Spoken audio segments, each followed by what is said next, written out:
Okay, सो vectors start करने वाले हैं, तो एक बार मैं बेसिक्स आप लोगों को रिकॉल करवाता हूँ, फिर हम प्रीवियस ईयर क्वेश्चन करेंगे। वेक्टर ऐसी क्वांटिटी है जिसमें मैग्नीट्यूड और डायरेक्शन दोनों होता है, जैसे आपको सामने यहाँ पर दिख रहा है।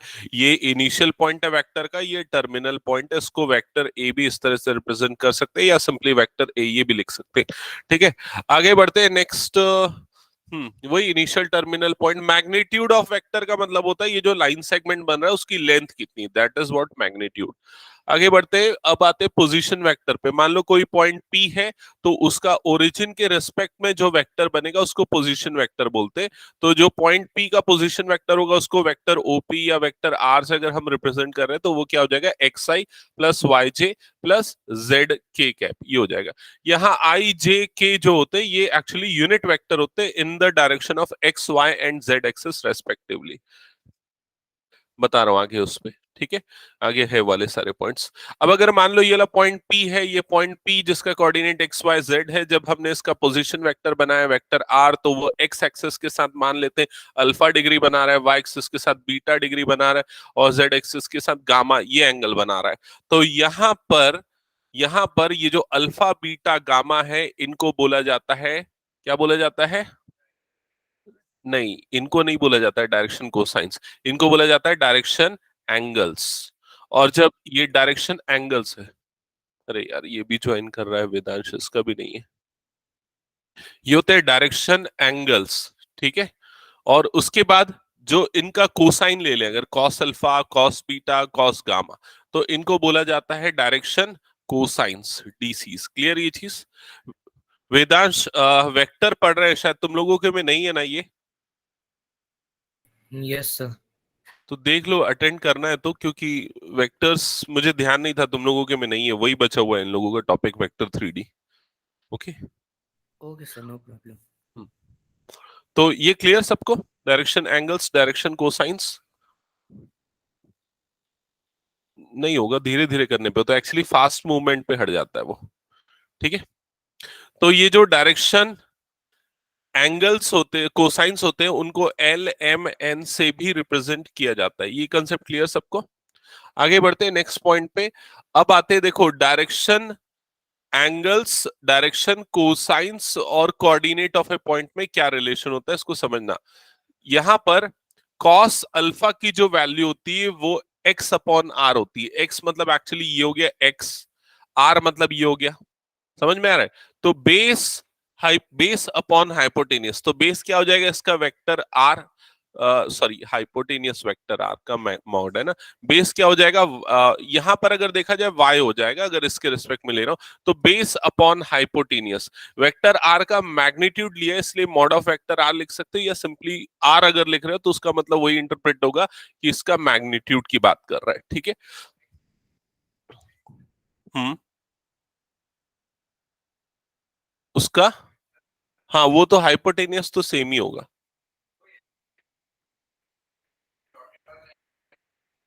ये हाइपोटेनियस है, ये जो वेक्टर आर जो है ना वो हाइपोटेनियस, वो नहीं है, ठीक है। वो नहीं है एक्चुअली। इसको अगर ना तू यहाँ पर प्रोजेक्ट करेगा, इसका जब तू प्रोजेक्शन निकालेगा इधर पे, तो उसकी जो भी लेंथ होगी वो बेस हो जाएगा और ये उसका हाइपोटेनियस हो जाएगा, ठीक है। फिलहाल इस वाले पूरे स्लाइड में सबसे इंपॉर्टेंट चीज ये है कि l square m square n square की वैल्यू जो होती है वो 1 होती है, ठीक है। और LRMRNR यहां से आपको मिलते हैं डायरेक्शन रेशियोज, जो कि XYZ हो सकते हैं, या अल्फा बीटा गामा या ABC से भी रिप्रेजेंट कर सकते हैं, ठीक है। इस टॉपिक पे बेस्ड क्वेश्चन बहुत ज्यादा आता है, ठीक है। आगे बढ़ते हैं टाइप ऑफ वेक्टर्स पे। तो सबसे पहला वेक्टर है जीरो वेक्टर, जिसका इनिशियल टर्मिनल पॉइंट सेम होता है, वो जीरो वेक्टर होता है, मतलब जिसका कोई मैग्नीट्यूड नहीं होता। दूसरा है यूनिट वेक्टर, ऐसा वेक्टर जिसका मैग्नीट्यूड 1 यूनिट होता है, यूनिट वेक्टर होता है, उसको यूजुअली ए कैप या आई कैप इससे रिप्रेजेंट करते हैं। तो सिंपल सी चीज है, अगर कोई यूनिट वेक्टर है तो आप उसका मैग्नीट्यूड क्या कंसीडर करोगे, 1। ये ध्यान में रखना, इस पे बेस्ड क्वेश्चन में कई चीजें आती है। नेक्स्ट है कोइनिशियल वेक्टर। अगर दो वेक्टर के इनिशियल पॉइंट सेम होते हैं तो उनको कोइनिशियल वेक्टर बोलते हैं। जैसे मान लो यहाँ इनिशियल पॉइंट ए है, ये टर्मिनल पॉइंट बी है, ये टर्मिनल पॉइंट सी है, तो ए बी और ए सी ये दोनों वेक्टर्स को हम को इनिशियल वेक्टर्स बोलेंगे। कोलिनियर वेक्टर, कोलिनियर का मतलब होता है पैरेलल वेक्टर। कोई भी दो वेक्टर अगर पैरेलल है तो वो सारे कोलिनियर वेक्टर्स हो जाएंगे, ठीक है। इक्वल वेक्टर, अगर कोई दो वेक्टर का डायरेक्शन सेम है, मैग्नीट्यूड भी सेम है, तो वो इक्वल वेक्टर्स होंगे। ये वाले सिंपल ऐसी फालतू क्वेश्चन है, ये ज्यादा आते नहीं है। यहाँ पर हम सीधा आगे बढ़ जाते हैं। हाँ, एडिशन लॉ ऑफ वेक्टर्स पे, ठीक है। तो addition law of vector, vectors का एडिशन कैसे होता है? मान लो आपने ए से स्टार्ट किया चलना, बी तक गए, तो ये हो गया वेक्टर ए बी। फिर आप बी से गए सी तक, तो वेक्टर बी सी। तो जब इन दोनों का एडिशन करेंगे तो हमको वेक्टर ए सी मिलेगा, यही है, ठीक है, vector law of addition. Next आते सब्सट्रैक्शन की अगर बात करें तो कैसे होता है। अगर आपको ये इस पे बेस्ड 1 मार्क के एमसीक्यू आ सकते, ध्यान से समझ लेना इधर पे, ठीक है। जैसे अगर मान लो आप वेक्टर ए बी ये बना रहे हो, वेक्टर ए सी ये बना रहे हो, ठीक है, और आप इधर से इधर आ रहे हो, तो आपका जो ओवरऑल डिस्टेंस ट्रैवल हो गया वो क्या हो गया? 0। क्योंकि यहां पर अगर हम जाते हैं ए से बी, ये वाला देखते, ए से बी, हम ए से बी गए, फिर उसके बाद बी से सी, सी तक पहुंच गए, फिर सी से ए, सी से ए मतलब वापस वहीं आ गए। तो ओवरऑल तीनों को ऐड करने के बाद आप उसी पोजीशन पे आ गए, तो ये कौन सा वेक्टर हो जाएगा? वेक्टर ए ए, ठीक है। तो ये जो वेक्टर हो जाएगा ये 0 वेक्टर हो जाएगा, क्योंकि इनिशियल और टर्मिनल पॉइंट दोनों क्या हो गया? सेम हो गया, ठीक है। आगे बढ़ते हैं पैरेललोग्राम लॉ ऑफ एडिशन। अगर मान लो किसी पैरेललोग्राम की दो एडजेसेंट साइड्स, दो vector, vector A vector B से रिप्रेजेंट हो रही है, तो उसका जो डायगोनल होगा वो वेक्टर ए प्लस बी होगा, दोनों का एडिशन होगा। क्लियर? प्रॉपर्टीज देख लो, जैसे कि कम्यूटेटिव लॉ फॉलो करता है, डिस्ट्रीब्यूटिव एसोसिएटिव प्रॉपर्टी फॉलो करता है। फिर उसके बाद मल्टीप्लिकेशन बाय स्केलर, अगर किसी स्केलर से मल्टीप्लाई करते हैं तो मैग्नीट्यूड हाफ होगा या डबल होगा जिस भी स्केलर से मल्टीप्लाई कर, डायरेक्शन एज इट इज होगा। ये वाला पॉइंट सबसे इंपॉर्टेंट है, ये ध्यान में रखना है आपको कि किसी भी वेक्टर का अगर आपको यूनिट वेक्टर निकालना है तो उस वेक्टर को उसके मैग्नीट्यूड से डिवाइड कर देते हैं। क्लियर ये चीज? आगे बढ़ते हैं नेक्स्ट। इसके बाद आ जाते हैं unit vector, component of vector, या फिर unit vector in the direction of axis. तो यहाँ पर एक्स एक्सिस के डायरेक्शन में जो यूनिट वेक्टर होता है वाई कैप, वाई एक्सिस के डायरेक्शन वाला यूनिट वेक्टर जे कैप, और जेड एक्सिस के डायरेक्शन वाला यूनिट वेक्टर के कैप, ठीक है। तो कंपोनेंट में कैसे रिप्रेजेंट करते हैं? ये वाला रिप्रेजेंटेशन ऑलरेडी मैंने बता दिया था, x I Y J Z के, ठीक है।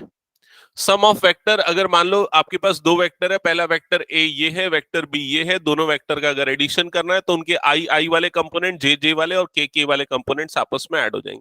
सब्सट्रैक्शन के लिए भी सेम चीज होगी। इक्वालिटी ऑफ वेक्टर, अगर कोई दो वेक्टर इक्वल है तो उनके सारे आई वाले कंपोनेंट आपस में इक्वल होंगे, जे वाले और के वाले कंपोनेंट्स आपस में इक्वल होंगे, ठीक है। और अगर किसी स्केलर से मल्टीप्लाई करते हैं तो lambda times of A1 plus lambda times of A2 plus lambda times of A3, ये मल्टीप्लीकेशन होगा, ठीक है। फिर उसके बाद ये भी कुछ प्रॉपर्टी है जो नॉर्मल अलजेब्रा में यूज करते हैं, वही चीज वेक्टर अलजेब्रा में भी यूज होती है, मतलब डिस्ट्रीब्यूटिव और अगर स्केलर से हम मल्टीप्लाई कर रहे हैं तो, ठीक है। ये वाला पॉइंट सबसे इंपॉर्टेंट है, इस पे बेस्ड भी क्वेश्चन आता है। कोलिनियर मतलब कि पैरेलल वेक्टर, तो पैरेलल वेक्टर होने की कंडीशन क्या होती है? a1/a2 b1/b2 c1/c2 सेम होना चाहिए। मान लो अगर आपके पास एक वेक्टर है, वेक्टर ए, और उसके कंपोनेंट है 2i plus 3j plus 4k, और दूसरा वेक्टर है वेक्टर बी, मान लेते हैं उसके कंपोनेंट है 4i plus 6j plus 8k। तो ये दोनों वेक्टर्स कोलिनियर वेक्टर होंगे, क्योंकि यहाँ पर रेशियोज जो है वो क्या आएगा? सेम आएगा, ठीक है। फिर उसके बाद वेक्टर ज्वाइनिंग टू पॉइंट्स, अगर मान लो कोई दो पॉइंट P1 और P2 को ज्वाइन करने वाले वेक्टर को आपको निकालना है, तो यहाँ पर ये हो जाएगा वेक्टर P1 वेक्टर P2, तो इनिशियल पॉइंट टर्मिनल पॉइंट कैसे निकलेगा? x2 minus x1 I cap, x2 minus x1 I cap plus y2 minus y1 j cap plus z2 minus z1 k cap, that's it, ठीक है। Section formula जो normal हम class 11th में भी पढ़ते थे, अगर मान लो यहाँ पर ये दो वेक्टर है, वेक्टर ए वेक्टर बी, इन दोनों वेक्टर्स के जो टर्मिनल पॉइंट को ज्वाइन करने से आपको वेक्टर पी क्यू मिल रहा है, और उस वेक्टर पी क्यू में एक पॉइंट आर है जो उसको n/m के रेशियो में डिवाइड कर रहा है, तो हम ये वाला फॉर्मूला लगा के उस पॉइंट आर का पोजीशन वेक्टर निकाल सकते हैं, ठीक है। ये सारे के सारे फॉर्मूले जो एज इट इज आप लोगों को ध्यान में रखना है। कुछ एक सिंपल प्रॉब्लम लेते हैं, फिर प्रीवियस ईयर क्वेश्चन स्टार्ट करेंगे। सबसे पहला प्रॉब्लम आपको जो दिख रहा है, मैग्नीट्यूड निकालना है इसका। मैग्नीट्यूड ये तीनों वेक्टर का कैसे निकलेगा? मैग्नीट्यूड मॉड, मॉड कैसे लेते हैं? जैसे इसका मैग्नीट्यूड ऑफ वेक्टर ए लेना है तो वो कितना आ जाएगा? Root over 1 square plus 1 square plus 1 square, मतलब कितना आ जाएगा? √3। मैग्नीट्यूड ऐसे कैसे निकलता है, अगर ये पूछ रहा है तो चल बता देता हूं मैं। मान ली ये वाला पॉइंट हो गया ए, ठीक है, और इस ये वाला हो गया वेक्टर ओ ए, समझ गया, वेक्टर ए मान लेते हैं। वेक्टर ए, पॉइंट ए का कोऑर्डिनेट क्या होगा, 1,1,1, इसका इसका कोऑर्डिनेट क्या है, 0,0,0। इसमें डिस्टेंस फॉर्मूला लगा दे, समझ गया। आगे बढ़ो, next question. Write two vectors having same magnitude, two different vectors having same magnitude. दो ऐसे वेक्टर बताओ जिनका मैग्नीट्यूड सेम हो। तो ऐसा कर दो i प्लस 2j प्लस के, ठीक है, और दूसरा वेक्टर कर दो 2i प्लस j प्लस के, समझ गए। मैग्नीट्यूड सेम होगा लेकिन वेक्टर अलग अलग है, क्योंकि यहाँ 2i 2j, यहाँ 2i है, ठीक है। Next question. Write two different vectors having same direction. Direction same होना चाहिए, मैग्नीट्यूड अलग हो जाए। तो vector a is equals to, मान लो इसको ले लेता हूं i प्लस j प्लस के, ठीक है, और दूसरा वेक्टर बी ले लेता हूं, मान लो ये हो जाएगा 2i plus 2j plus 2k, ठीक है। दो अलग अलग वेक्टर है, एक का डायरेक्शन, दोनों का डायरेक्शन सेम है लेकिन मैग्नीट्यूड अलग है। ये दोनों वेक्टर कोलिनियर वेक्टर होंगे, होंगे, क्योंकि रेशियो क्या आ रहा है, सेम आ रहा है, 1/2 1/2 1/2। कोलिनियर मतलब पैरेलल, ठीक है। नेक्स्ट क्वेश्चन, यहाँ पर क्या बोल रहा है, एक्स और वाई की वैल्यू बताओ अगर ये दोनों वेक्टर्स आपस में इक्वल है, तो आपस में इक्वल कर देंगे। Next question, find the scalar component of vector joining the point this and this. तो स्केलर कंपोनेंट निकालना है, क्या होगा, वो x2 माइनस x1 कर देना, तो -5 -2 क्या हो जाएगा, -7। y2 माइनस y1 मतलब 6, ठीक है। नेक्स्ट क्वेश्चन पे आते हैं, find the sum of this and this vector. बन जाएगा ये दोनों का सम, तीनों का सम, हाँ ठीक है। Next question, find the unit vector in the direction of this vector. इसका यूनिट वेक्टर निकालना है, क्या करेंगे, इसको डिवाइड कर देंगे इसके मॉड से, मतलब किससे डिवाइड कर देंगे, √1² प्लस 1² प्लस 4, ठीक है। Next question, find the unit vector in the direction of P Q where P and Q are the points this and this. तो वेक्टर पी क्यू निकालना है और उसके उसके डायरेक्शन में यूनिट वेक्टर निकालना है। तो वेक्टर पी क्यू क्या होगा, जल्दी बोलो, 3i plus 3j plus 3k, और उसका यूनिट वेक्टर चाहिए, तो डिवाइडेड बाय क्या कर देंगे, √27, 3², 3², 3², समझ गए। नेक्स्ट क्वेश्चन, यहां पर क्या दिया हुआ, वेक्टर ए वेक्टर बी दिया हुआ है, find the unit vector in the direction of a plus B. क्या करेंगे बताओ जल्दी से, पहले प्लस करेंगे फिर उसके बाद जो भी आएगा उसके मॉड से डिवाइड कर देंगे। Next question, find the unit vector in the direction of this which is having magnitude 8। इसमें डिवाइड कर देंगे इसके मैग्नीट्यूड से, मतलब √5² प्लस 1² प्लस 2², ठीक है, और जो भी आएगा उसको मल्टीप्लाई कर देंगे किससे, 8 से, खत्म। नेक्स्ट क्वेश्चन पे आगे बढ़ते हैं, show that this vector and this vector are collinear, ratio same आएंगे, 2/-, समझ गए ना। Next question, find the direction cosine. हाँ ये वाला क्वेश्चन बताओ। हम्म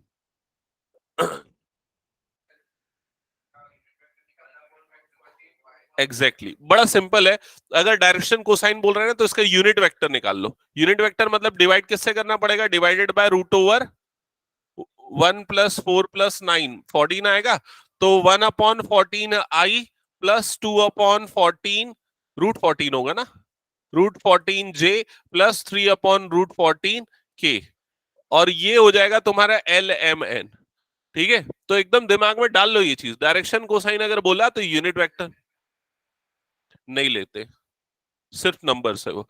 तो अगर डायरेक्शन कोसाइन बोला तो जो भी वेक्टर है उसका यूनिट वेक्टर लेना, आई जे के जो कंपोनेंट होंगे वो हो जाएगा आपका direction cosine. Next, find the direction cosine of the point joining this and this directed from A to B. A B निकालना, यूनिट वेक्टर निकालना, और आई जे के जो कोफिशिएंट होंगे डायरेक्शन कोसाइन, समझ गए ना। Next question, show that vector this and this are equally inclined to X Y and OZ. हाँ इसमें क्या करना है, इक्वली इंक्लाइंड है मतलब बोल रहा है अल्फा बीटा गामा तीनों क्या होना चाहिए, सेम होना चाहिए। तो आप क्या करो, पहले इसका यूनिट वेक्टर निकाल लो, तो डिवाइडेड बाय क्या हो जाएगा, √3। तो डायरेक्शन कोसाइन क्या आ जाएंगे, कॉस अल्फा, या एल से रिप्रेजेंट करते हैं ना डायरेक्शन कोसाइन को, तो 1/√3 आ जाएगा। m इज इक्वल टू ये cos beta, that is also 1/√3, और n is equal to cos gamma, that is also 1/√3। तो ये तीनों सेम हो गया, वो करने की जरूरत ही नहीं ना, ये ऐसा हो गया ना हमारे पास, cos alpha is equal to cos beta is equal to cos gamma, समझ में, तीनों सेम है, तो alpha is equal to beta is equal to gamma, खत्म। तो तीनों एंगल सेम हो गए, मतलब तीनों इक्वली इंक्लाइंड है। ये समझ में आया ऋषि, अमन। नेक्स्ट क्वेश्चन, ये डिवीजन वाला क्वेश्चन है, डिवीजन वाला क्वेश्चन है, ठीक है। इंटरनली एक्सटर्नली वो डिवाइड कर रहा है, तो ये वाला फॉर्मूला लगाना है, R is equals to M vector B plus N vector A divided by M plus N, internally के केस में। हाँ, यहां पर आपको रेशियो दे रखा है, एम और एन की वैल्यू, ये वेक्टर है ये वेक्टर बी, समझ गए। और उस केस में क्या हो जाएगा, यहां पर माइनस आ जाएगा एक्सटर्नली, ठीक है। आगे बढ़ते हैं, next, find the positive position vector of mid point of the line joining the point this and this. तो इन दोनों को ज्वाइन करने वाले पॉइंट, इन दोनों को ज्वाइन करने वाले लाइन सेगमेंट के मिड पॉइंट का पोजीशन वेक्टर, समझे, कौन बताएगा। हाँ बोल।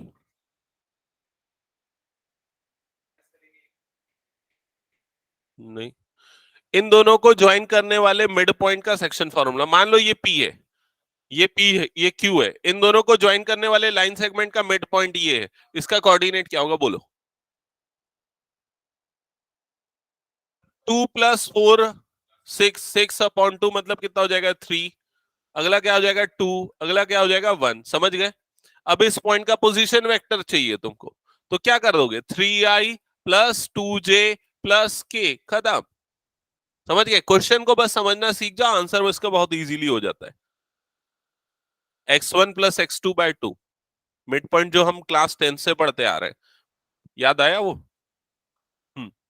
Next question, show that A B C with position vector this respectively form the vertices of right angle triangle. हाँ हाँ, देखो, इसमें हमारे पास अगर डॉट प्रोडक्ट क्रॉस प्रोडक्ट पढ़ा है तो हम सीधा डॉट प्रोडक्ट 0 आएगा ये शो करके कर सकते, लेकिन अगर अभी हमने नहीं पढ़ा है तो हम तीनों के मैग्नीट्यूड निकाल के कर सकते। Magnitude of A B B C C A वो काफी बड़ा है, तो इसलिए इसको स्किप कर देते हैं अभी, ठीक है, क्योंकि डॉट प्रोडक्ट में तो कवर हो जाएगा। ये वाला क्वेश्चन आने का चांस रहता है, बताओ आंसर कौन सा करेक्ट होगा। ऑप्शन ए करेक्ट होगा इसमें, लेकिन क्या पूछा है, विच इज नॉट ट्रू,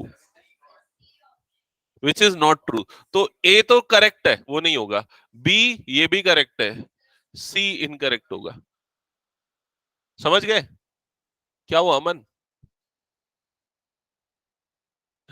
देखिए यहाँ पर ए बी बी सी सी ए, वापस घूम के तू ए पे आ गया तो वो नल वेक्टर हो गया, ए बी बी सी, और ये माइनस ए सी को तू क्या लिख सकता है, सी ए लिख सकता है, समझ में है कि नहीं, प्लस सी ए लिख सकता है, तो वापस वो इसी के बराबर हो गया और 0 हो गया।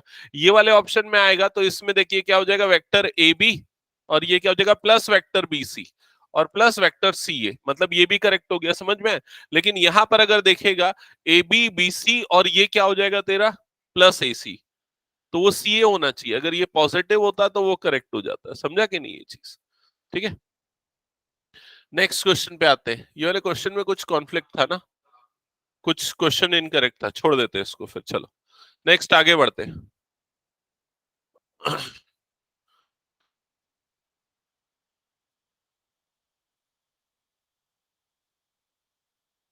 आएगा कि नहीं आएगा देखना पड़ेगा।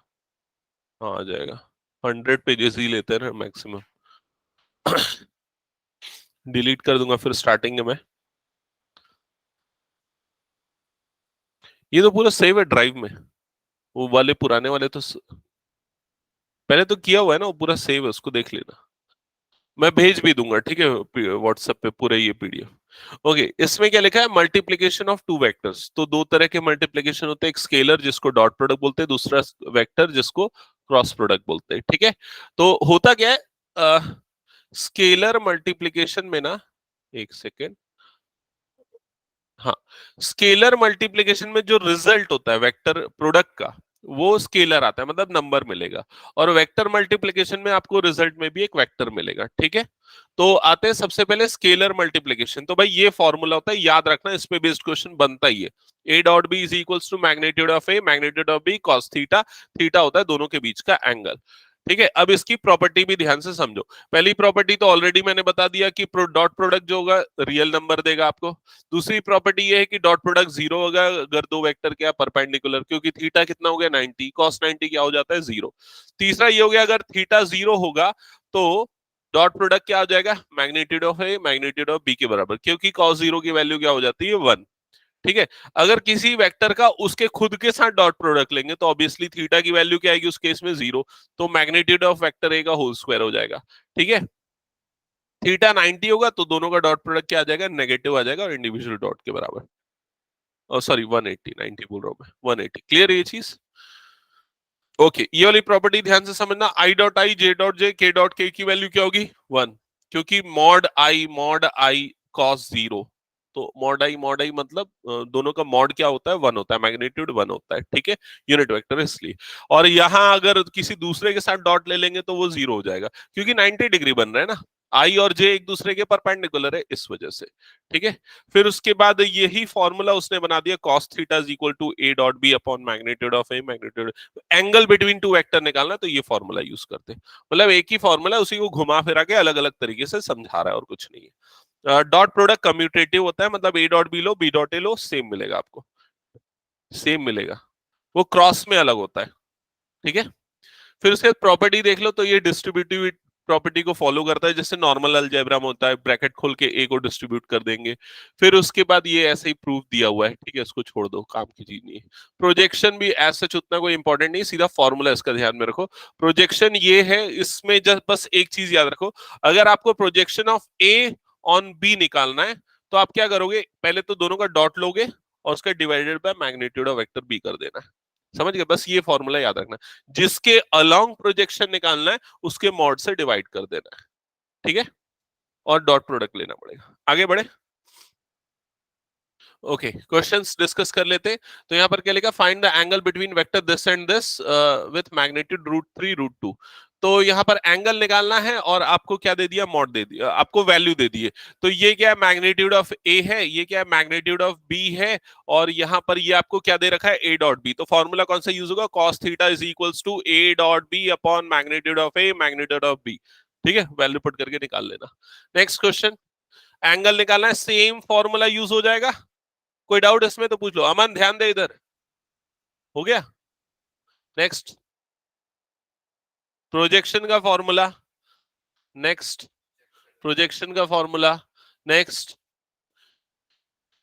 State show that each of the given 3 vectors is a unit vector. तो सबका मॉड क्या आना चाहिए, 1 आना चाहिए। Show that they are mutually perpendicular, तो डॉट प्रोडक्ट क्या आना चाहिए, 0। कॉस थीटा पे मत जाओ, डॉट प्रोडक्ट, क्यों, हाँ तीनों का वो एक एक के साथ एक, 6 नहीं 3, ए बी बी सी ए सी। ठीक है, समझ गए ना। नेक्स्ट, हाँ ये वाला क्वेश्चन बन जाएगा, बताओ क्या आएगा आंसर जल्दी।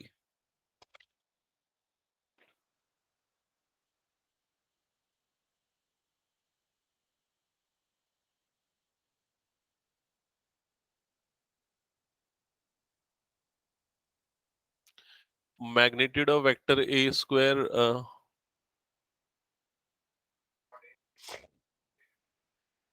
हाँ सही बोल रहा है, मैग्नीट्यूड ऑफ वेक्टर बी की वैल्यू 8/63 आएगी ना। हम्म, देखो इसको ऐसा लिख सकते हैं, वेक्टर ए का स्क्वायर माइनस वेक्टर बी का square is equals to 8, magnitude of vector A का स्क्वायर लिख सकते हैं,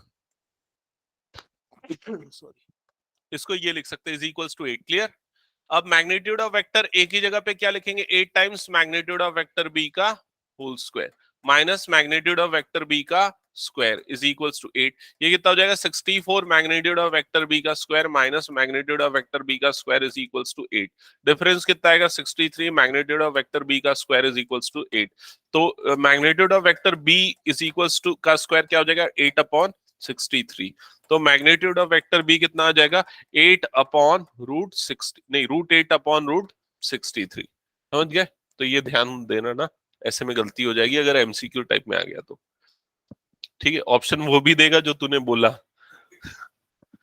तो ये मैग्नीट्यूड ऑफ वेक्टर बी निकला है, मैग्नीट्यूड ऑफ वेक्टर ए निकालने के लिए आप जस्ट यहां पर पुट कर देना। ठीक है, नेक्स्ट, ये तो ऐसे ही हो जाएगा, ब्रैकेट खोलना है। ये वाला क्वेश्चन एक बार पढ़ लो,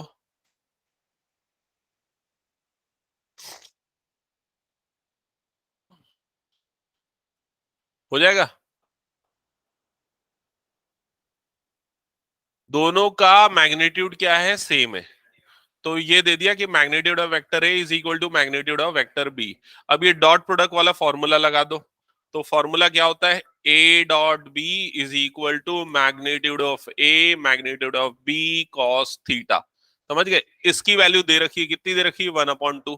ये दोनों सेम है तो उसको मैग्नीट्यूड ऑफ वेक्टर ए का होल स्क्वायर लिख सकते हैं, और कॉस 60 वैल्यू पुट करो, आपको मिल जाएगा आंसर। समझ गए? नेक्स्ट क्वेश्चन, चलो जल्दी से बताओ आंसर इसका।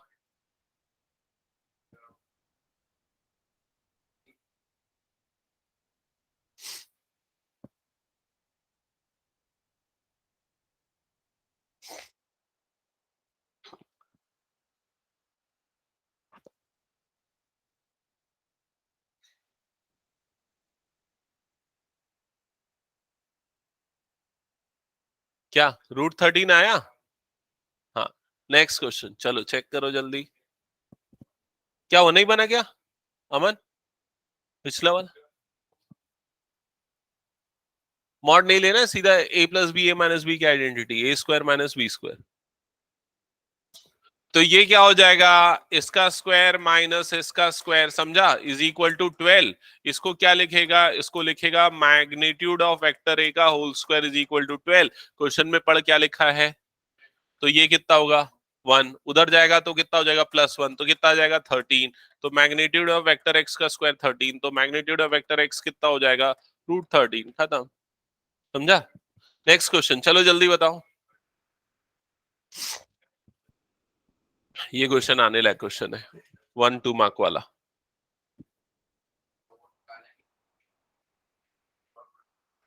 और फिर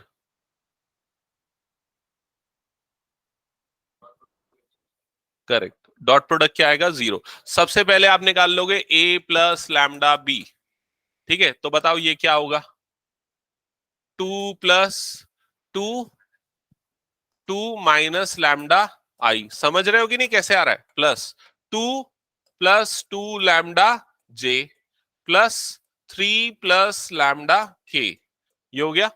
और ये निकालने के बाद इसका डॉट प्रोडक्ट लोगे किसके साथ, सी के साथ।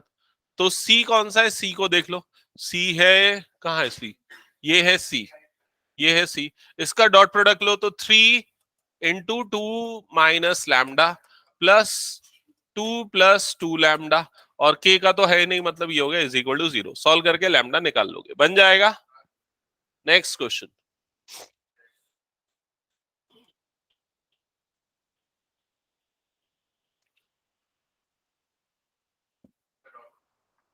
करेक्ट।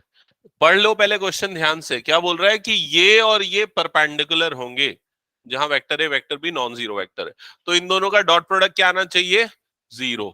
तो ब्रैकेट खोल देना, मल्टीप्लीकेशन जब करोगे तो देखो पहला टर्म इसके पहले टर्म से मल्टीप्लाई होगा, तो क्या हो जाएगा, mod A mod A, mod ए हो जाएगा, बी डॉट बी, ऐसा हो जाएगा। फिर पहला वाला उसके दूसरे से मल्टीप्लाई होगा, minus mod A mod B A dot B, ऐसा ही होगा। फिर इसका सेकंड इसके फर्स्ट से मल्टीप्लाई, ऐसा करके सब मल्टीप्लाई होंगे, और आखिरी में क्या आना है, 0 आना है। ठीक है, next question, A dot B is equal, फालतू सा क्वेश्चन है। ठीक है, फिर उसके बाद ये वाला क्वेश्चन आने लायक क्वेश्चन है, इधर ध्यान देना, 2 मार्क्स। बताओ क्या, ए डॉट ए 0 है, ए डॉट बी 0 है, what can you conclude about B. तो बी के बारे में कुछ नहीं बोल सकते, ये इसका आंसर है। ठीक है, क्यों नहीं बोल सकते, अगर ए डॉट ए 0 है तो ए डॉट बी 0 है। ए डॉट बी कब 0 होता है, A dot B is equals to कब होता है, जब मैग्नीट्यूड ऑफ वेक्टर ए 0 हो, या मैग्नीट्यूड ऑफ वेक्टर बी 0 हो, या फिर थीटा इज इक्वल्स टू कितना हो, 90 डिग्री। तो बोल रहा है ए डॉट ए 0 है, तो आप वेक्टर बी के बारे में क्या बोल सकते हो, कुछ नहीं बोल सकते, वो 0 भी हो सकता है, नॉन 0 भी हो सकता है। ठीक है, हाँ ये क्वेश्चन इंपॉर्टेंट आने लगे, कौन कौन बना लेगा बताओ, हाथ उठाओ जल्दी से, बता लेगा। हाँ चलो बताओ, आंसर बता, आंसर बताओ मेरे को जिससे बन जाए, कैसे बनाएगा तू ये बता।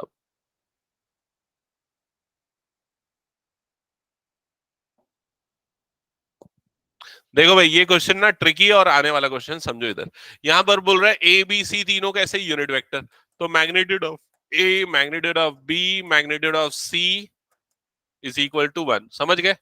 सबसे पहला काम करोगे, यहां स्क्वायरिंग कर दोगे दोनों तरफ, तो क्या हो जाएगा, A square plus B square plus C square plus 2ab plus 2bc plus 2ca that is equals to 0। समझ गए? 0 का स्क्वायर 0 होगा। अब ये तीनों का सम कितना आएगा? 3, क्योंकि ये मैग्नीट्यूड ऑफ वेक्टर ए का स्क्वायर बन जाएगा। तो 1 + 1 + 1 मतलब 3। वो 3 को उधर भेज देंगे तो क्या हो जाएगा, -3। और इधर में से 2 कॉमन निकाल के डिवाइड कर दो, डिवाइडेड बाय 2, तो इधर क्या बच गया, A B plus B C plus C A. समझ गए? और वही आपको निकालना था, तो आंसर क्या आएगा, -3/2। समझ गए? ये क्वेश्चन कई बार आया हुआ है पहले। नेक्स्ट क्वेश्चन, ये भी वैसे वाला, व्हाट कैन यू कैन। हाँ,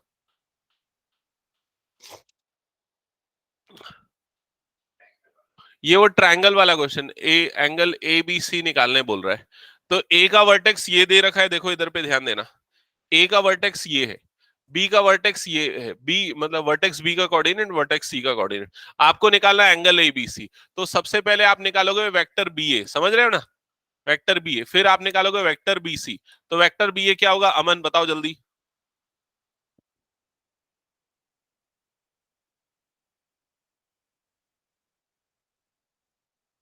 है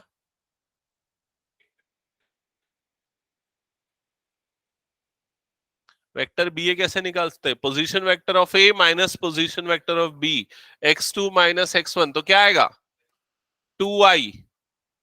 तो उल्टा ही तो लगा रहा हूं, बी ए वेक्टर बी ए निकाल रहा हूं ना, तो इसलिए ए का वेक्टर माइनस बी का। ठीक है? तो क्या हो जाएगा, 2i plus 2j plus 3k। समझ गए? और बीसी निकालेंगे तो c माइनस बी करेंगे, तो जल्दी बोलो क्या आएगा, i plus j plus 2k। हाँ बोल, बता ना क्यों प्लस सी प्लस जे क्यों, बता क्या डाउट है। हाँ कर रहा, सी माइनस बी। ठीक है, क्लियर यहां तक सबको?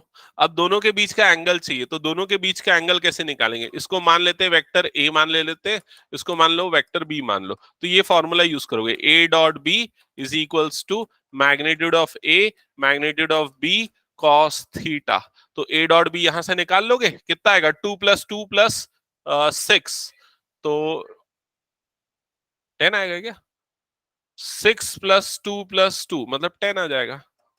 ठीक है, मैग्नीट्यूड ऑफ ए कितना आएगा, 4 + 4 8, 8 + 9 17, √17। और वेक्टर बी कितना आ जाएगा, √6। और ये हो गया कॉस थीटा। तो थीटा की वैल्यू कितनी आ जाएगी, 10/√17 √6, और यहाँ कॉस इनवर्स लग जाएगा सामने में। समझ गए? नेक्स्ट क्वेश्चन, कोलिनियर प्रूफ करना है तीनों को, तो क्या करोगे, vector A B vector B C ये निकाल लेना, और रेशियो क्या होना चाहिए, सेम। ठीक है, हाँ वैसे भी कर सकते हैं, और एक और तरीके से कर सकते हैं, एंगल भी निकाल सकते हैं ए बी और बी सी के बीच का। अगर वो एंगल 180 डिग्री आ गया तो भी वो हो जाएगा। ठीक है, कुछ डाउट अंश का? हाँ 0 आएगा तब भी। हम्म, और कोई तरीका? चलो नेक्स्ट क्वेश्चन, राइट एंगल हो जाएगा। Next question,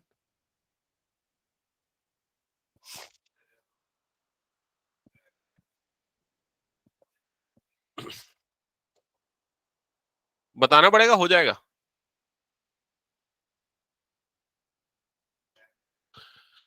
A is a non zero unit vector, a non zero vector of magnitude A. तो यहां पर ये बोल रहा है कि वेक्टर ए का मैग्नीट्यूड स्मॉल ए है। ठीक है, lambda is non zero scalar, तो ये बोल रहा है लैम्डा ए ये जो है ये यूनिट वेक्टर होगा, मतलब इसकी वैल्यू क्या होगी, 1 होगी। तो इसको हम क्या लिख सकते हैं, magnitude of A magnitude of ये इज इक्वल टू 1, और इसकी जगह पे क्या आ जाएगा, ए आ जाएगा। तो A is equal to 1 upon magnitude of lambda, ऐसे ही होगा। कौन सा ऑप्शन करेक्ट होगा, ऑप्शन डी। समझ गए ना? तो यहाँ पर डॉट प्रोडक्ट खत्म होता है। इस पूरे को मैं इरेज कर रहा हूं क्योंकि अगले बार स्पेस नहीं लेगा वो। तो अब हम स्टार्ट करते हैं क्रॉस प्रोडक्ट से। ये पूरा एनसीईआरटी तुमने बना लिया है, ये समझ लो पूरा एनसीईआरटी मैंने कॉपी कर रखा था। तो क्या है उसके बाद फिर अब तुम लोग एक बार वाला बना लेना, मैंने जो बुक प्रोवाइड की है। ठीक है, तुरंत जाते साथ आज के आज कर्ल्ड आउट पूछ लेना जो भी उसमें से नहीं बने क्रॉस प्रोडक्ट। हाँ कल भी रहेगी क्लास, अभी संडे तक रोज क्लास ले लूंगा, मंडे से फिर छुट्टी। ठीक है, अब जरूरत होगी तो आ जाना, जिसको जो डाउट होगा इंडिविजुअली। हाँ उस समय तो बोल दिया ना, पेपर के बीच में रहेगी क्लास। हम्म। अच्छा एक और चीज, टेस्ट मंडे को एक रख लूंगा ना मैं, तुम लोग दे देना मंडे को टेस्ट कैलकुलस का। ओके, तो स्टार्ट करते हैं वेक्टर प्रोडक्ट या क्रॉस प्रोडक्ट। तो यहाँ पर वेक्टर प्रोडक्ट एक्चुअली कैसे निकलता है, मान लो आपके पास वेक्टर ए वेक्टर बी है, तो दोनों के बीच में बनने वाला एंगल मान लो थीटा है। तो दोनों का जो क्रॉस प्रोडक्ट लेंगे तो एक नया वेक्टर मिलेगा, और वो वेक्टर दोनों के परपेंडिकुलर होगा, ये बताना चाह रहा है। ठीक है, तो कुछ इस तरह से, जैसे कि उसने फिंगर के थ्रू बताया है, उसको भी समझ लो। मान लो ये वाली फिंगर वेक्टर ए, ये वाली फिंगर वेक्टर बी है, तो आपका जो थंब होगा वो दोनों का क्रॉस प्रोडक्ट का रिजल्टेंट होगा। ठीक है ये चीज। ओके, अब आगे बढ़ते हैं। इसका फॉर्मूला जो होता है ये होता है a cross b is equals to magnitude of a magnitude of b sine theta. बस एक अलग चीज आती है एन कैप। एन कैप क्या होता है? हाँ एन कैप होता है normal to both the vectors. N का मतलब नॉर्मल होता है, मतलब दोनों के क्या होगा, परपेंडिकुलर होगा वो, और यूनिट वेक्टर कैप लगा हुआ है इसलिए। ठीक है, अब इसके ऑब्जर्वेशन देख लो। पहला ऑब्जर्वेशन कि ए क्रॉस बी आपको वेक्टर मिलेगा। दूसरा ऑब्जर्वेशन ए क्रॉस बी जीरो होगा। कब जीरो होगा? जब दो वेक्टर कैसे होंगे, कोलीनियर होंगे। कोलीनियर का मतलब दोनों क्या होंगे, पैरेलल होंगे। समझ में आई ये चीज? फिर अगला ऑब्जर्वेशन क्या है, ए क्रॉस ए की वैल्यू क्या होगी, जीरो। ए क्रॉस माइनस ए की वैल्यू क्या होगी, जीरो। ठीक है, क्योंकि इस केस में sine theta is equal to क्या होता है, जीरो। अगला ऑब्जर्वेशन क्या है, देखो यहाँ पर, अगर theta is equals to pi by two है, तो उस केस में A cross B is equals to क्या हो जाएगा, magnitude of A magnitude of B. बस ये आएगा। क्लियर हुआ ये चीज? एक्चुअली इसको ना ऐसे लिखना चाहिए, ये वाला लिखना चाहिए, magnitude of A cross B magnitude of A magnitude of B के बराबर होगा। ठीक है, अगर ये मैग्नीट्यूड नहीं लगाऊं तो यहाँ पर एन कैप आना चाहिए, क्योंकि वो वेक्टर क्वांटिटी होगी। ए आई क्रॉस आई जे क्रॉस जे के क्रॉस के क्या होगा, वन।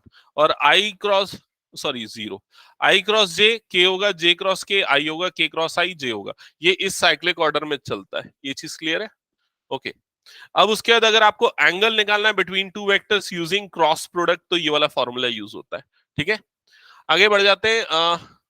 अगेन सेम चीजें रिपीट की हुई, ज्यादा कुछ इसमें इंपॉर्टेंट है। हाँ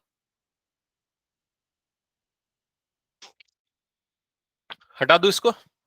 ओके, अब इसका जो कंक्लूजन रिमार्क है जो सबसे इंपॉर्टेंट है, एक मिनट ना ये वाला देख लो।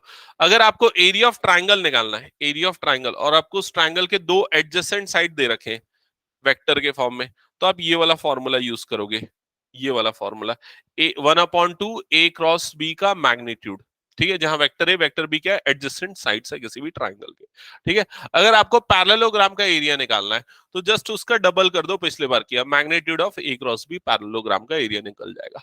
अब क्रॉस प्रोडक्ट निकालने के लिए ना हम ये मैट्रिक्स वाला मेथड यूज करते हैं। A cross B is equals to I J K first row गया, सेकेंड रो वेक्टर ए के component, third row vector B के कंपोनेंट। ठीक है, अब इसके बाद आगे बढ़ते हैं नेक्स्ट। हाँ सीधा यहां से स्टार्ट करते हैं। तो आपको क्या निकालना है, magnitude of A cross B निकालना है। तो ए क्रॉस बी निकाल लोगे, कैसे निकालोगे, मैट्रिक्स मेथड से, और फिर उसका मॉड ले लोगे, हो जाएगा। नेक्स्ट क्वेश्चन, यहां पर क्या बोल रहा है, find a unit vector perpendicular to A plus B and A minus B. बताओ कैसे करोगे, ए प्लस बी वाला वेक्टर बना लोगे, ठीक है, ए माइनस बी वाला वेक्टर बना लोगे, दोनों का क्रॉस प्रोडक्ट ले लोगे। नहीं, क्यों जीरो? एक मिनट सुन लो, पहले पूरी बात सुनो। ए प्लस बी निकालोगे, ए माइनस बी निकालोगे, दोनों का क्रॉस प्रोडक्ट मिलोगे, तो उससे क्या मिलेगा आपको, एक वेक्टर मिलेगा जो दोनों के परपेंडिकुलर है। लेकिन क्वेश्चन में क्या बोल रहा है, फाइंड ए यूनिट वेक्टर। तो जो मिलेगा उसका यूनिट वेक्टर भी निकालना पड़ेगा। समझ गए ना, कि बना के बताऊं इस क्वेश्चन को? नेक्स्ट क्वेश्चन में बोल रहा है, if a unit vector A makes an angle this this and acute angle theta with K, find the value of theta. बहुत अच्छा क्वेश्चन और आने वाला क्वेश्चन। कैसे बनेगा ये क्वेश्चन बताओ।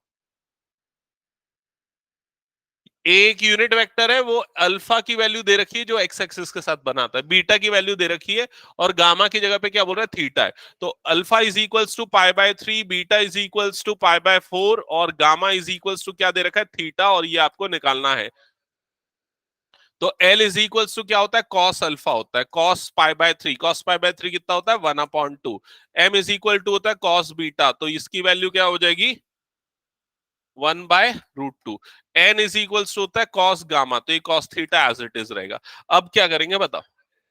Correct, L square plus M square plus N square is equal to क्या होता है, 1। स्टार्टिंग में मैंने ये वाली प्रॉपर्टी आपको बोली थी, इस पे बेस्ड क्वेश्चन बनते, तो यहां से बनेंगे। आगे बढ़ जाते हैं नेक्स्ट क्वेश्चन पे, सो दैट दिस, ये फालतू इसको छोड़ देते हैं। Next question, find the value of lambda and mu. तो क्या करेंगे जल्दी बोलो।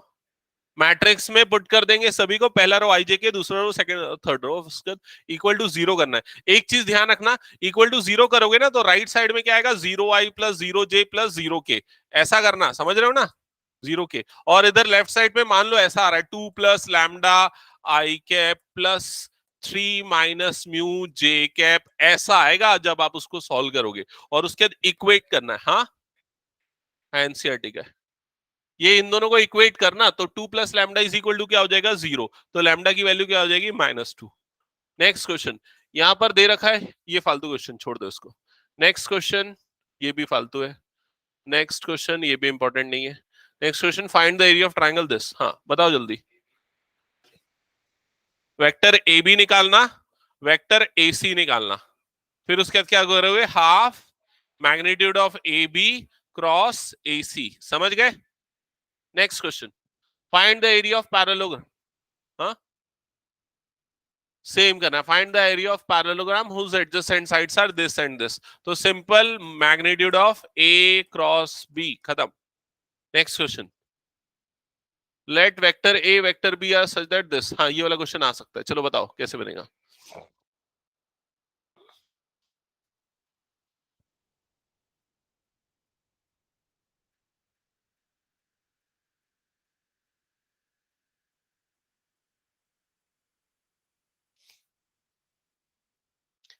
यार ये गेस करने के लिए हम थोड़ी फंडामेंटल पढ़े इतना।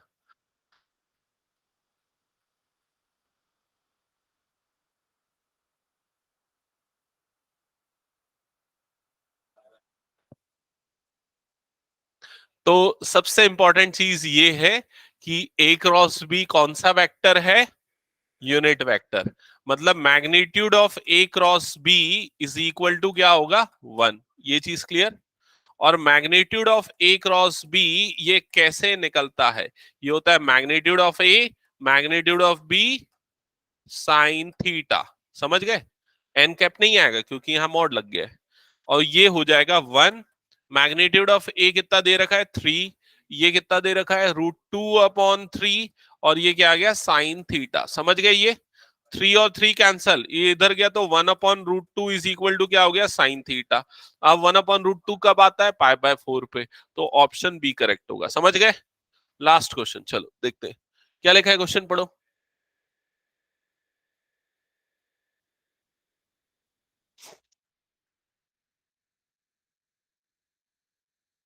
हम्म। हम्म। नहीं, ये बाकी लोगों से मैं एक्सपेक्ट कर रहा हूं।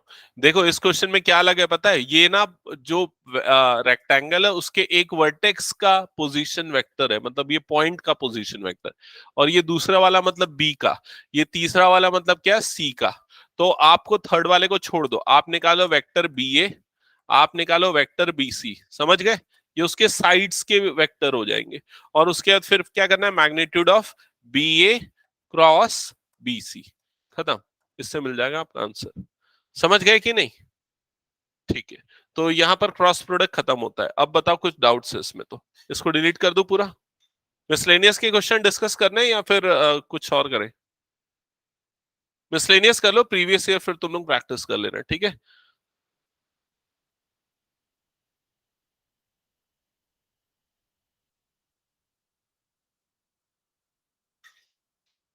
कितने पेजेस हैं? 20 पेजेस। ठीक है, हो जाएगा 10 मिनट में।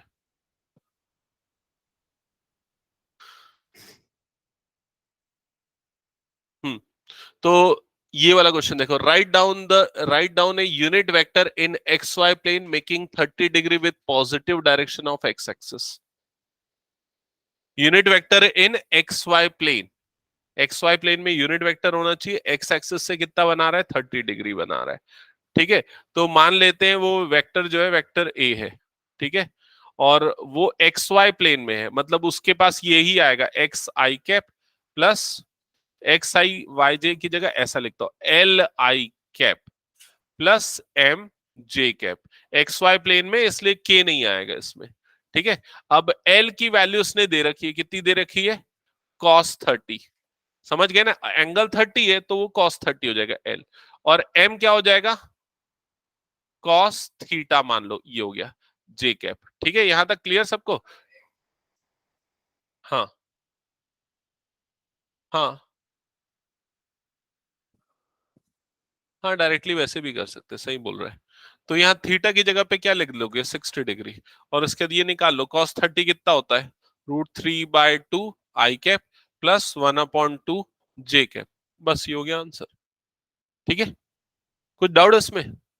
Next question, find a scalar component of vector joining point this and this. Aman बता।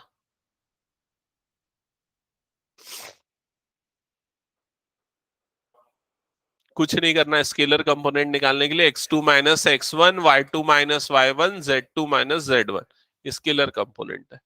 समझ गए? नेक्स्ट क्वेश्चन, ये वाला फालतू क्वेश्चन है, छोड़ दो, स्किप करो।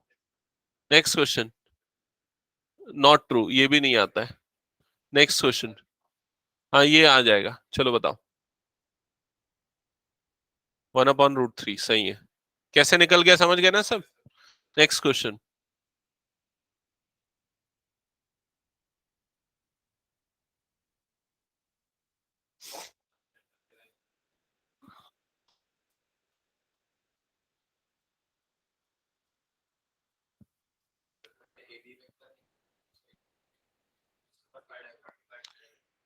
ए बी की a प्लस बी। हाँ, तो यहां पर क्या बोल रहा है? एक वेक्टर निकालना है जिसका मैग्नीट्यूड 5 हो और जो पैरेलल होना चाहिए रिजल्टेंट ऑफ, रिजल्टेंट मतलब इन दोनों के एडिशन से जो मिलेगा वो वेक्टर का जो है हम क्या निकालेंगे? यूनिट वेक्टर निकालेंगे, उसको किससे मल्टीप्लाई कर देंगे? 5 से। समझ गए ना क्वेश्चन? नेक्स्ट क्वेश्चन, हो जाएगा। तो आपको क्या करना है? ए बी सी दे रखा है, ये वेक्टर बनाओगे, उसका यूनिट वेक्टर ले लोगे, खत्म answer. Next question,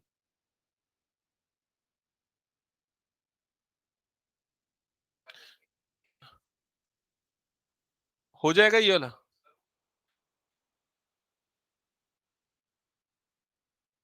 area of triangle बोल रहा है, ऐसा मत करो, आप ऐसा लो, वेक्टर ओ बी क्या हो जाएगा? वेक्टर ओ ए क्या हो जाएगा? I minus 2j minus 8k। Vector O B क्या हो जाएगा?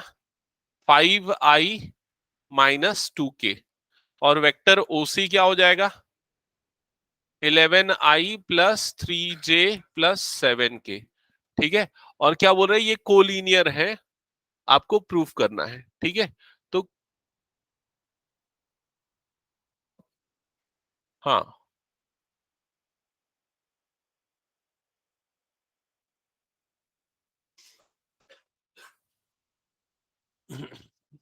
आपको सबसे पहले ये निकालना पड़ेगा ना, vector A B. Vector A B निकालना पड़ेगा, वो कितना आएगा? 4i प्लस 6k, यही आएगा। फिर आपको निकालना पड़ेगा वेक्टर बी सी, वो कितना आएगा? 6i प्लस 9k, यही आएगा। क्या हुआ? यहाँ -2j और आएगा बोल रहे हो क्या? -2j, और यहाँ पर क्या आ जाएगा? +3j आ जाएगा। -2j नहीं, +2j आएगा। हाँ ठीक है, अब a1/a2 लोगे तो वो कितना आ जाएगा? 2/3। B1/B2 लोगे तो वो कितना आएगा 2/3, C1/C2 लोगे तो वो भी कितना आएगा 2/3। मतलब तीनों पॉइंट्स क्या हो गए, कोलिनियर हो गए। पहला पार्ट यहाँ कंप्लीट हो गया, समझ गए। रेशियो निकालना है तो वो रेशियो के लिए वो सेक्शन फॉर्मूला पुट कर देना, ठीक है। नेक्स्ट क्वेश्चन पे आते हैं।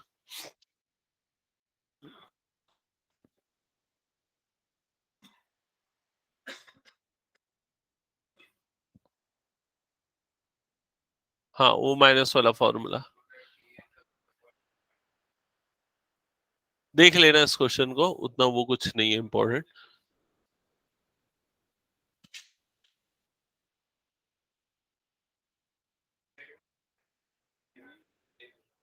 एरिया ए क्रॉस बी का मॉड उसका एरिया हो जाएगा। डायगोनल निकालने बोल रहे तो बन जाएगा। नेक्स्ट क्वेश्चन चेक करो।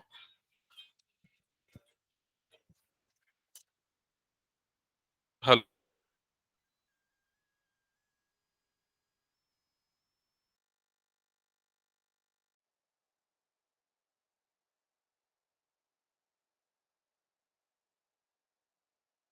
डायगोनल ए प्लस बी, ठीक है, ये हो जाएगा।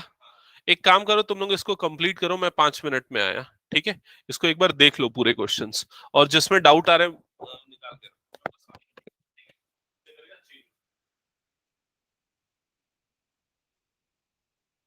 आगे और पीछे कर देंगे, हाँ धीरे धीरे करना, वो थोड़ा स्लो रिस्पॉन्स भी करता है, ठीक है। एक एक करके बनाते जाओ, और जब हो भी गया तो बुक में तो एनसीईआरटी ठीक से रहेगा।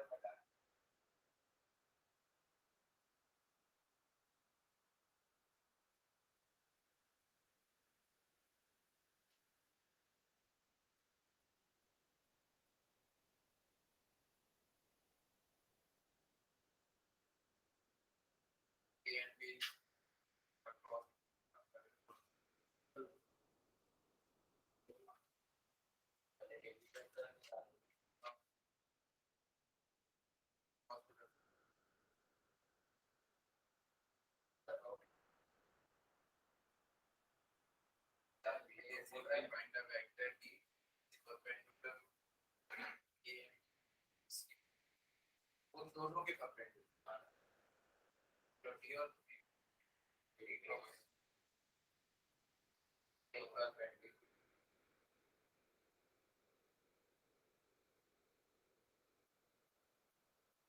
तीनों के परपेंडिकुलर ए बी और सी तो बोल रहे हैं ए बी मतलब ए बी वेक्टर निकालेगा तो यूनिट वेक्टर लेगा उसके परपेंडिकुलर ए एंड बी मतलब सॉल्व सॉल्व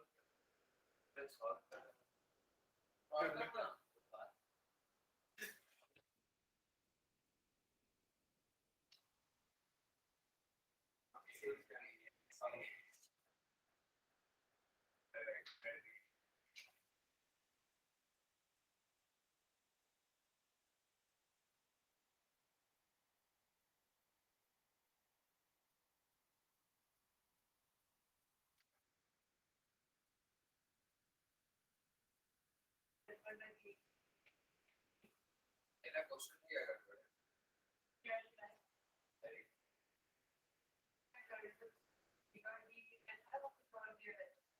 एक तो दिया सर इसका एक्सपेक्टेड दिए थे ना वो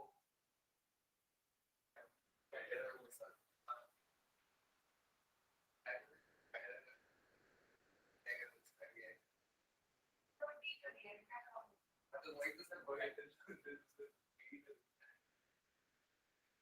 आगे बढ़ते हैं इसको नोट कर ले क्या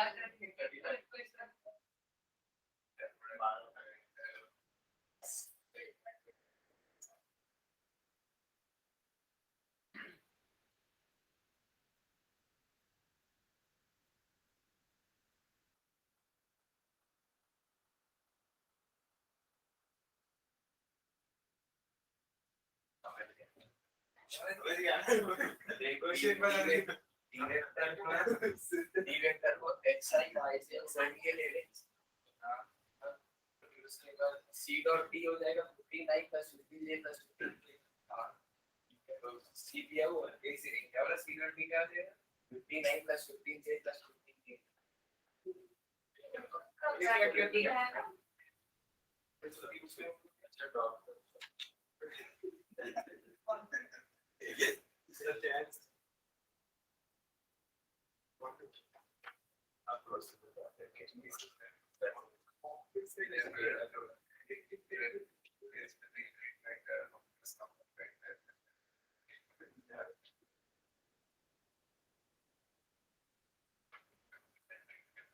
उसका और स्क्वायर में डॉट प्रोडक्ट लेंगे बस ठीक है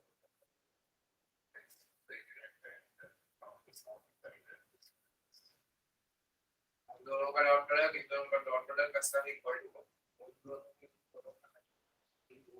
I scalar product of vector this with the unit vector unit vector से डॉट प्रोडक्ट लेगा प्लस इन दोनों का डॉट प्रोडक्ट लेगा इक्वल टू उससे वैल्यू निकालेगा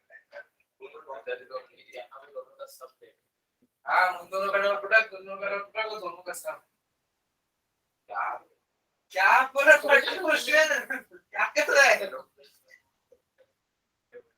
समझ में आ गया आगे कर इसको ज्वाइन कर लिया है इसको नहीं है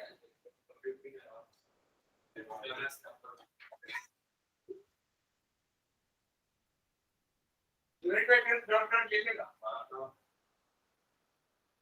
और दोनों का डॉट प्रोडक्ट ले लेगा अभी वहां along the sum of vectors लिखा है डॉट प्रोडक्ट को देगा कोई को the scalar product को समझ नहीं आ ठीक